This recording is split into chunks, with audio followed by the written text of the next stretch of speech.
अस्सलाम वालेकुम students. Intermediate part 1 इस्लामियत लाजमी। स्टूडेंट, आज का जो हमारा टॉपिक है वो है रिसालत, जो कि हमारे बुनियादी अकायद में दूसरा अकीदा है। पहले हमने अपने पहले लेक्चर्स में हमने पहले अकीदे के बारे में, अकीदा तौहीद के बारे में डिटेल से पढ़ा, उसके इकसाम के बारे में पढ़ा, शिर्क के बारे में पढ़ा और अकीदा तौहीद के एक इंसान की ज़िंदगी पर क्या असरात होते हैं उनके बारे में हमने डिटेल से बात की। आज हम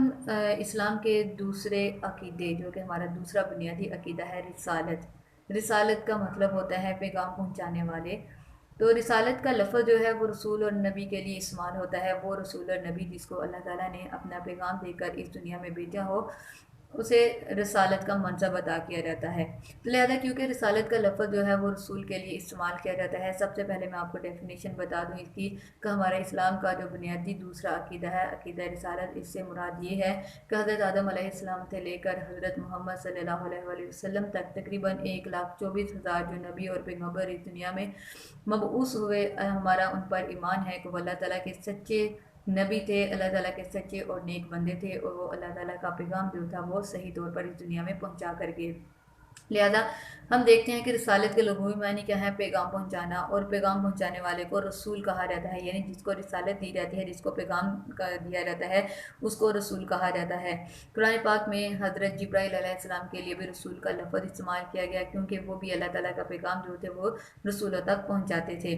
लिहाजा रसूल और नबी में जो है वो फ़र्क होता है। यहाँ पर एक अहम तरीन जो शॉर्ट क्वेश्चन है वो आपको मैं बताती चलूँ कि आपसे पूछा जा सकता है कि रसूल और नबी में फ़र्क क्या है। रसूल वो होते हैं जिनके ऊपर कोई आसमानी किताब या सहीफ़ा नाजिल किया गया हो और वो नई शरीयत लेकर आते हों। नबी वो होते हैं जिनके पास अपनी किताब नहीं होती, अपनी शरीयत नहीं होती, बल्कि वो पहले रसूल जो शरीयत लेकर आते हैं उसकी पैरवी करने वाले होते हैं और अपनी उम्मत को उसी के मुताबिक अहकाम देते हैं। लिहाजा इस दुनिया में 1,24,000 में से तकरीबन 313 जो थे वो रसूल थे, जिनमें 4 रसूल जो थे वो हज़रत, जिन पर 4 मशहूर आसमानी किताबें नाजिल हुई, हज़रत दाऊद अलैहिस्सलाम, हज़रत ईसा अलैहिस्सलाम, हज़रत मूसा अलैहिस्सलाम और हज़रत मोहम्मद सल्लल्लाहु अलैहि वसल्लम। रसूल का मतलब होता है पैगाम पहुंचाने वाला और नबी का मतलब होता है खबर देने वाला, यानी पहले से जो पैगाम इस दुनिया में आ चुका है उसकी खबर अपनी उम्मत को देना। अब रसूल और नबी तक जो बात पहुंचती है, जो अल्लाह ताला का पैगाम पहुंचता है, वो वही के ज़रिए से पहुंचता है। वही उस कहते हैं किसी अल्लाह ताला की तरफ से भेजे गए पैगाम को वो चाहे तो किसी के चुपके से उसके दिल में डाल दिया जाए, चाहे तो सोते हुए अल्लाह ताला उसे ख्वाब में दिखा दें, या फिर अल्लाह ताला फरिश्ते को इंसानी शक्ल में या उसकी असली शक्ल में भेज कर अपना पैगाम जो है वो नबी और रसूल तक पहुंचा देते हैं। तो लिहाजा रिसालत का मतलब होता है कि अल्लाह ताला का पैगाम जो है वो अल्लाह ताला की वही के ज़रिए से हासिल करता पैगाम जो है वो अल्लाह ताला के बंदों तक पहुंचाना जो है वो रिसालत कहलाता है।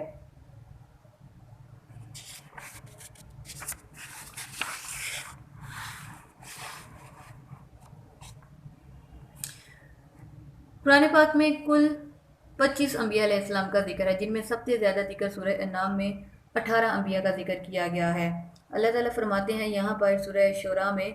वमा कान लिबशरिन अन युकल्लिमहुल्लाहु इल्ला वहियन औ मिन वराई हिजाबिन औ युरसिला रसूलन फयुहिया बिइज़्नि मन यशाउ, कि ये किसी बशर का मुकाम नहीं है कि अल्लाह इससे कलाम करे, मगर हाँ या तो वही से या किसी पर्दे के पीछे से या किसी फरिश्ते को भेज दे, सो वही पहुंचा दे अल्लाह के हुक्म से जो अल्लाह को मंजूर होता है। यानी क्योंकि अम्बिया अलैहिस्सलाम बशर थे, इंसान थे, तो अल्लाह ताला ने किसी से भी बराह रास्त खुद जो था वो हज़रत मोहम्मद सल्लल्लाहु अलैहि वसल्लम के अलावा किसी भी नबी से जो है वो खुद बात नहीं की थी। हज़रत मूसा अलैहिस्सलाम की रिक्वेस्ट पर, हज़रत मूसा अलैहिस्सलाम की दरख्वास्त पर अल्लाह ताला ने उनसे पर्दे के पीछे से बात की थी, लेकिन पर्दे से हटकर बात नहीं की थी। तो इसी बात को अल्लाह ताला ने इसी आयत में बयान किया कि किसी भी बशर का ये मुकाम नहीं है कि अल्लाह खुद इससे कलाम करे। हाँ, अपना पैगाम जो है वो वही के ज़रिए से पहुंचा देते हैं। उसके बाद अल्लाह ताला बयान करते हैं, वलक़द बअसना फ़ी कुल्लि उम्मतिन रसूलन, और हमने उठाए हैं हर उम्मत में रसूल। यानी जितने भी इस दुनिया में उम्मत आई हैं, जितनी भी कौमें आई हैं, अल्लाह ताला ने हर कौम में एक रसूल भेजा ताकि वो उनको हिदायत दे सके, सही रास्ता दिखा सकें। सूरह मोमिन में अल्लाह ताला बयान करते हैं, वलक़द अरसलना रसूलन मिन क़ब्लिका मिनहुम मन क़ससना علیکا ومنہم من لم نقصص علیکا، ہم نے آپ سے پہلے بہت سے رسول بھیجے جن میں بعض کا حال ہم نے آپ سے بیان کیا اور ان میں سے بعض کا حال ہم نے آپ سے بیان نہیں کیا۔ یعنی اللہ تعالیٰ قرآن پاک میں بیان کرتے ہیں کہ میں نے 1,24,000 نبی بھیجے، لیکن ان میں سے میں نے سب کا حال جو ہے وہ قرآن پاک میں بیان نہیں کیا، بس ان کا کیا جن کا اللہ تعالیٰ نے ضروری سمجھا۔ پھر اللہ تعالیٰ بیان کرتے ہیں لا نفرق بین احد من رسولہ، کہ ہم اس کے رسولوں میں باہم کوئی فرق نہیں کرتے، یعنی جو ایمان والے ہوتے ہیں وہ تمام رسولوں پر ایمان رکھتے ہیں، وہ کسی بھی رسول میں کسی بھی طرح کا کوئی بھی فرق نہیں کرتے۔ پھر اللہ تعالیٰ فرماتے ہیں ان الذین یکفرون باللہ ورسولہ ویریدون ان یفرقوا بین اللہ ورسولہ ویقولون نؤمن ببعض ما نکفر ببعض ویریدون ان یتخذوا بین ذلک سبیلا اولئک هم الکافرون حقا، کہ جو لوگ منکر ہیں اللہ سے اور اس کے رسولوں سے اور چاہتے ہیں کہ فرق نکالے اللہ میں اور اس کے رسولوں میں، اور کہتے ہیں کہ ہم مانتے ہیں بعض کو نہیں مانتے بعض کو، چاہتے ہیں کہ نکالیں اس کے بیچ میں ایک راہ، ایسے ہی لوگ تو اصل میں کافر ہیں۔ یعنی جو اللہ تعالیٰ اور رسولوں میں فرق کرتے ہیں، کچھ رسولوں کی پیروی کرتے ہیں اور کچھ انبیاء علیہ السلام کا انکار کرتے ہیں، تو اصل میں وہ اللہ تعالیٰ کے ساتھ اور نبی اکرم صلی اللہ علیہ وسلم کے ساتھ اور دیگر انبیاء کے ساتھ کفر کرتے ہیں، ان کی نافرمانی کرتے ہیں، کیونکہ اللہ تعالیٰ نے تمام رسولوں اور نبیوں پر ایمان لانا ہمارے عقائد میں شامل کر دیا ہے۔ اب دیکھتے ہیں کہ انبیاء اور رسول کی ضرورت کیوں پڑی۔ اللہ تعالیٰ چاہتے تو انسانوں کو براہ راست بھی یا کسی فرشتے کے ذریعے سے یا کسی جن کے ذریعے سے یا آسمانی محروب کے ذریعے سے جو تھا وہ اپنا پیغام پہنچا سکتے تھے، لیکن اللہ تعالیٰ نے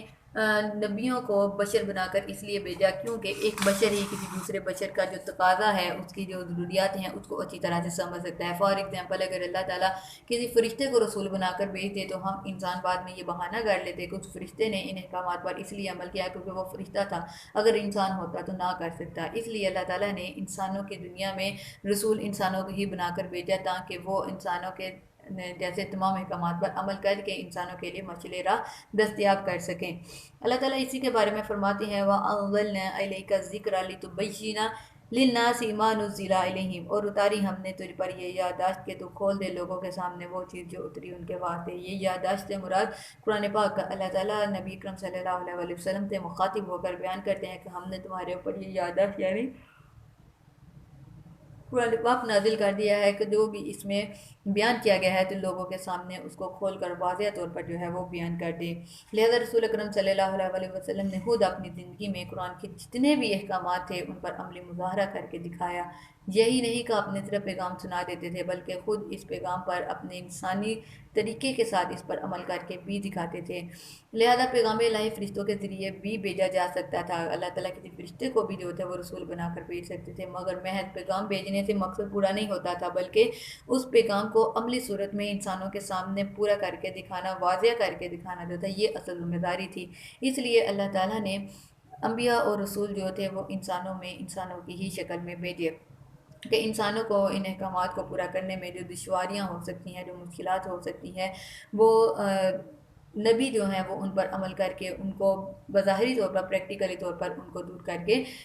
دکھا سکیں۔ تو اس لیے اللہ تعالیٰ نے اپنے تمام انسانوں کی طرف جو نبی اور رسول ہیں وہ انسانی شکل میں ہی بھیجے تاکہ انسان جو ہے وہ ان کے عملی مظاہرے کو دیکھتے ہوئے خود بھی ان احکامات پر عمل کرنے کی کوشش کرے۔